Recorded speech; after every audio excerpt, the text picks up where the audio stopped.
دوسرا مسئلہ یہ بتانا تھا کہ یہاں دعا خاموشی سے ہو جاتی ہے. اکثر مساجد میں جب امام ہاتھ اٹھاتا ہے تو ایک مؤذن کہتا ہے آمین، یعنی سب لوگ دعا مانگتے ہیں، اور جب امام دعا ختم کرتا ہے تو کہتا ہے برحمتک یا ارحم الراحمین، دعا ختم ہو جاتی ہے. آپ یہاں نہ آمین سنتے ہیں نہ برحمتک یا ارحم الراحمین سنتے ہیں، خاموشی سے دعا ہو جاتی ہے. تو آپ کے دل میں خیال آتا ہوگا کہ یہ کس قسم کی مسجد ہے، یہاں کیا ہوتا ہے، کیا خاص ہے. تو بات یہ ہے کہ چونکہ آج عمل دیکھا دیکھی ہو، ہم لوگ دیکھتے ہیں کہ فلاں باپ نے کیا، دادا نے کیا، فلاں مسجد میں. کتاب میں پڑھو، کتاب سے دین سکھایا جاتا ہے، کسی کا عمل حجت نہیں ہے. اللہ تعالیٰ نے دعا کے بارے میں جو آیت نازل فرمائی، جن کو دعا قبول کرنا ہے، وہ قرآن کی اس آیت کو سے سن کر آپ لوگ خود قرآن کا ترجمہ دیکھیں، پھر آپ کو پتا چل جائے گا کہ جن کو دعا قبول کرنا ہے وہ کیا طریقہ بتا رہے ہیں. ادعوا ربکم تضرعا وخفیہ، اللہ تعالیٰ فرماتے ہیں اپنے رب سے دعا مانگو چپکے چپکے گڑ گڑا کر. تضرع مانے گڑ گڑا کر، زور دکھا کے نہیں کہ دینا پڑے گا، نہیں، زور نہیں، زاری، زور رہا دو گزار. معروی فرماتے ہیں میاں طاقت بہت آزما چکے، نفس و شیطان کے زد میں آ جاؤ گے ساری ہیکڑی ختم ہو جائے گی. زور رہا دو گزار، زاری راہ دیکھیے. گریا اور زاری سے بابا آدم علیہ السلام کا کام بنا تھا. اپنے بابا کی میراث و وراثت کو چھوڑو گے تو پھر نفس و شیطان تم کو لے جائے گا اٹھا کے. جس طریقے سے بابا کا کام بنا ہے بچہ لوگوں کا کام اسی طرح سے بنے گا. ربنا ظلمنا پڑھا، اے ہمارے رب ہم سے قصور ہو گیا، واغفر لنا ورحمنا، اے وَإِن لَّمْ تَغْفِرْ لَنَا، اگر آپ نہیں بخشیں گے، ورحمنا اور رحم نہیں کریں گے، لَنَكُونَنَّ مِنَ الْخَاسِرِينَ، تو ہم گھاٹے میں پڑ جائیں گے. تو وہی بابا والی دعا ہم لوگوں کو بھی جیسے ان کا درجہ بلند ہوا، نبوت عطا ہوئی ہے، ایسی ہمارے بھی درجات بلند ہو جائیں گے، ہمارا بھی بیڑا پار ہو جائے گا. مطلب گریا اوزاری سے. مولانا حکیم الامت فرماتے ہیں کہ ایک شاعر نے کہا تھا اگر بخشیں زہر قسمت نہ بخشیں تو شکایت کیا، اگر بخشیں زہر قسمت نہ بخشیں تو شکایت کیا، سرے تسلیم خم ہے جو مزاج یار میں آئے. بڑی داد ملی شاعر، مگر داد دینے والے بھی جاہل اور داد لینے والا بھی جاہل. کیوں؟ اس لیے کہ گویا ایک پہلوانی دکھانا ہے کہ اگر اللہ تعالیٰ نے بخش دیا ہے زہر قسمت، نہ بخشے تو کوئی شکایت نہیں، کوئی وقت چلنے کے لیے میں تیار ہوں، مجھے بڑی طاقت ہے، کوئی شکایت کی بات نہیں. یہ کیا بات ہے؟ سرے تسلیم، بڑے تسلیم خم کرنے والے. ابھی 100 گردے میں پتھری پڑ جائے، پیشاب نہ رک جائے، ذرا سرے تسلیم خم دیکھو، وہ چلاؤ گے سارا اسپتال سر پہ اٹھا لو. میں نے دیکھا ایسے مریضوں، پیشاب نہیں اترا، گردے میں پتھری پڑی ہوئی ہے، ایسا چلا رہا ہے جیسے سارا اسپتال سر کو اٹھا لے گا. وہاں ذرا یہ شعر پڑھ دے کہ اس گردے کی پتھری پر میرا سر تسلیم خم کی ہوئی ہے، آپ پیشاب چاہے اترنے دیں چاہے روک دیں، ہم کو کوئی شکایت نہیں ہے آپ سے. ذرا وہاں دیکھو تو وہاں تو ڈاکٹر کے بھی پیر پکڑو گے، جلدی آپریشن کرو، کوئی دوا دو کہ پیشاب اترے. لہذا حکیم الامت مجدد الملت نے شعر کی اصلاح فرمایا شعر یوں پڑھو اگر بخشیں زہر قسمت نہ بخشیں تو کروں زاری، نہ بخشیں تو رونا شروع کر دوں گا. اس بندے کی خواری کیوں مزاج یار میں آئی، کہ اللہ اس بندے کو رسوا نہ فرمائیے، اپنی رحمت سے بخش دیجیے، رونا کہاں. یہ سمجھ لیجیے آپ، یہ ہمارے بابا آدم علیہ السلام کا کام رونے سے بنا ہے، ربنا ظلمنا سے بنا ہے. لہذا ہمارا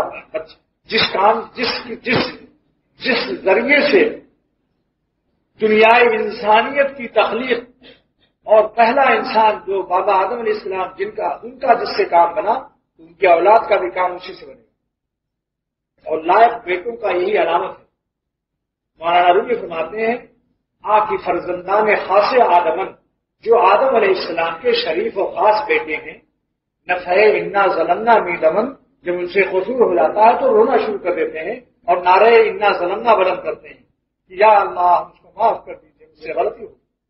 یہ شریف خاص بیٹے ہیں، لائق بیٹے. مولانا رومی نے بنی آدم کی 2 تقسیم کر دی، ایک لائق اولاد ایک نالائق اولاد. جو خطا کر کے اس پر مچھر اور جو بھی نہ رہیں گے، بیکار بھی نہیں لیتا، گناہ کر رہا ہے، بدنگاہی کر رہا ہے، غیبت کر رہا ہے، جھوٹ بول رہا ہے، وہ شخص کیا ہے؟ اولاد ہے، نالائق اولاد ہے. اور لائق اولاد کون سی ہے؟ معلومی فرماتے ہیں جو کہ ربنا اپنے بابا والا معاملہ اللہ میاں سے کر دیتے ہیں کہ اللہ میاں ہمارے بابا آدم علیہ السلام نے جس طرح سے ان پر آپ نے رحم کر دیا تھا، ہم بھی ان کے اولاد ہیں، ہمارے قصور پر بھی رحم کر دیجیے اور بخش دیجیے۔ دعا مانگو چپکے چپکے، گڑ گڑا کر دعا مانگو۔ ہاں، دعا کے آداب میں سے یہ ہے کہ بٹن نمبر 2 کے سامنے ہاتھ پھیلیں، آسمان کی طرف ان کا رخ ہو، تھوڑا سا فاصلہ ہو۔ اگر کہیں کیفیت طاری ہو جائے تو ہاتھ اٹھا کے ایسے بھی مانگ سکتے ہو۔ بخاری نے لکھا ہے، اور حضور صلی اللہ علیہ وسلم نے جنگ بدر میں نہایت بے کسی کے عالم میں دعا مانگتے مانگتے آپ کے ہاتھ اٹھ گئے اور اتنا روئے آپ کہ صدیق اکبر نے بے چین ہو کر کے عرض کیا کہ یا نبی اللہ، یا رسول اللہ، بس کیجیے، آپ کا چیخ اور آپ کی آواز، آپ کا رونا مجھ سے اب سنا نہیں جاتا۔ یقیناً جبرائیل علیہ السلام آ رہے ہوں گے۔ اور جیسے ہی ان کا یہ کلمہ ختم ہوا کہ جبرائیل علیہ السلام آ گئے۔ یہ ہے مزاج شناس نبوت صدیق اکبر۔ ان کو یقین تھا کہ رسول اللہ کے اپنے رونے پر اللہ کی رحمت کو فوراً جوش آئے گا، اور جبرائیل علیہ السلام آ گئے، انہوں نے کوئی فکر نہ کرے، تمام فرشتے آ رہے ہیں کہ ٹھیر کر دیں گے۔ ابو جہل کا سر آیا تھوڑی دیر میں، ابو جہل کا سر کاٹ کر کے لایا ایک سے، اور اللہ تعالیٰ نے 2 نوجوان بچوں سے اس کو کٹوایا جو بالکل ہی بچے تھے۔ جب ابو جہل کا سر آیا تو آپ سجدے میں گر گئے۔ تو دیکھو، دعا مانگنے کا اصلی ادب یہ ہے۔ کبھی ایک نقصان اور بھی، زور سے دعا مانگنے کا ایک نقصان اور بھی کہ آپ نے کہا ربنا آتنا، دوسرا آمین مؤذن کہہ رہا ہے، اس کی وجہ سے جس کی نمازیں ایک آدھ رکعت چھوٹی ہوئی ہیں وہ بیچارہ اپنی چھوٹی ہوئی نماز ادا کر رہا ہے۔ کیوں صاحب، آپ کو یہ مسئلہ معلوم ہے کہ اگر کوئی سنت پڑھ رہا ہو، نماز پڑھ رہا ہو، تو قرآن شریف بھی زور سے پڑھنا جائز نہیں۔ کیوں؟ تاکہ اس نمازی کی نماز میں خلل نہ ہو۔ اب یہ 2-4 آدمی کھڑے ہو کر اپنی رکعت پوری کر رہے ہیں، یہ زور زور کی دعاؤں سے آپ بتائیے خلل ہوتا ہے یا نہیں؟ مجھے تو بعض لوگوں نے بتایا صاحب، میں ان لوگوں سے الحمد شریف بھی بول گیا جب اس نے کہا آمین اور ربنا اپنا زور زور دعاؤں سے، جس کی رکعت چھوٹی ہوتی ہے اس سے پوچھیے کہ اس پر کیا گزرتی۔ تو اس لیے اس میں نمازیوں کا بھی خلل ہے۔ تو دعا کی قبولیت کے آداب کے بھی خلاف اللہ تعالیٰ فرما رہے ہیں کہ مجھ سے چپکے چپکے مانگو، گڑ گڑا کر مانگو۔ کبھی کبھی اگر دیکھیں گے کوئی مسبوق نہیں ہے، کسی کی رکعت نہیں چھٹی ہوئی ہے اور سب لوگ مطمئن ہیں، کسی کا حرج نہیں ہے، تو بلند آواز سے تعلیم کے لیے، اجتماع قلوب کے لیے، یا مسلمانوں کے دلوں کو خوش کرنے کے لیے کہ ان کو معلوم ہو کہ آج بڑی دعائیں ہمارے لیے ہمارے بزرگوں نے مانگی، جیسا کہ تبلیغی اجتماعات میں ہوتا ہے، یا اور اجتماعات میں تو کبھی کبھی بلند آواز سے بھی دعا مانگنا جائز ہے۔ 2 شرط، کبھی کبھی، یہ نہیں کہ آج اگر کوئی دعا زور سے نہ مانگے، جو چیز کبھی کبھی تھی ہے اس کو بالکل ہمیشہ کے لیے کر دیا۔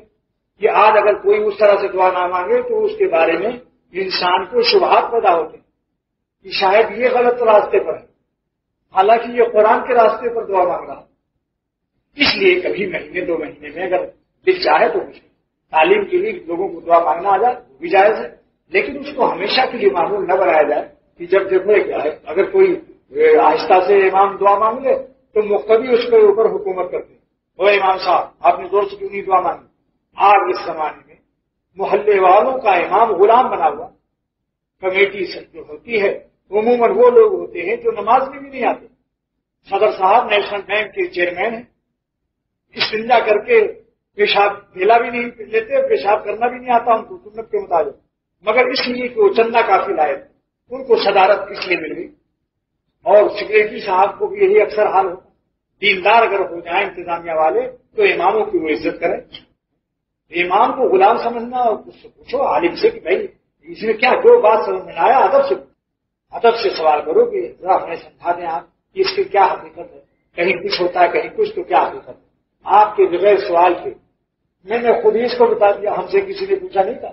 ہماری مسجد کے لوگ الحمدللہ سمجھدار ہیں، پڑھے لکھے، جانتے ہیں کہ میرے پاس سارا کتب خانہ ہے، بخاری کی 2 شرحیں ہیں، مشکات کی 2 شرحیں، مظاہر حق بھی ہے، مرفات بھی ہے، فقہ کی تمام کتابیں ہیں، جانتے ہیں جو کچھ یہ دیکھ کر صحیح طریقے سے ہم کو بتائیں گے۔ لیکن ہماری شفقت و محبت کا آج تقاضا ہوا کہ چونکہ ہمیشہ آپ لوگ دیکھتے خاموشی سے، تو اس کی وجہ بتاتے ہیں۔